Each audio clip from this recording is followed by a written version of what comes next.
পৌষের সকালে কুয়াশার চাদর ভেদ করে আরেকটি নতুন দিন, বাংলার আকাশে আরেকটি বিজয়ের সূর্য।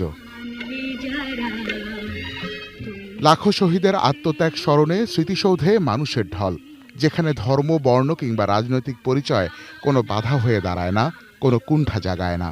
বিজয়ের ৪৮তম বছরে প্রজন্মের উত্তরাধিকারীরা কি ভাবেন? আমাদের দেশের জন্য রক্ত দিয়েছে, দেশের জন্য নিজের জীবন বিলিয়ে দিতে কোনো কুণ্ঠাবোধ করেনি।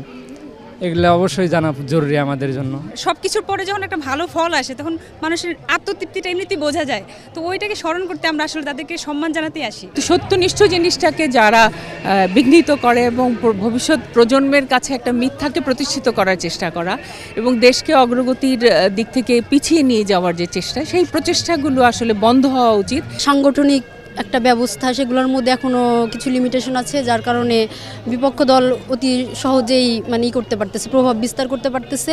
কিন্তু এই সমস্যাগুলোর সমাধান কোথায়? অগ্রজরা অবশ্য ব্যাখ্যা দিলেন নানাভাবে। ৪৭ বছর পরে লোকের যে উপস্থিতি বাড়ছে, কমছে না। এটা মানে যে আমরা স্বাধীনতাকে কি মূল্য দিই এবং মানুষ কিভাবে সচেতন হচ্ছে। তাদের আরাধ্য কাজ আমাদের সম্পন্ন করতে হবে। তারা ভালো ভালো কথা বলে, গণতন্ত্রের কথা বলে, স্বাধীনতার কথা বলে, মুক্ত চিন্তার কথা বলে। তারা দেখলাম কত অসহিষ্ণু। অপশক্তি সমূহের উত্থান যাতে কোনো ক্রমেই না ঘটে, আমাদের যে উন্নয়ন, সেই উন্নয়নকে বাধাগ্রস্ত করতে না পারে, সেজন্য সকলকে যত্নশীল থাকা, সেটিও আজকের এই বিজয় দিবসের আমাদের একটি প্রত্যাশা। রাজনৈতিক দর্শনের বিভক্তির কারণেই এখনও বিজয়ের কাঙ্ক্ষিত লক্ষ্য অর্জন পুরোপুরি সম্ভব হয়নি বলেই মনে করেন সাধারণ মানুষ। তবে লক্ষ্যের পথে সঠিকভাবেই এগিয়ে যাচ্ছে বাংলাদেশ, এমনটাই ভাবনা সাধারণের।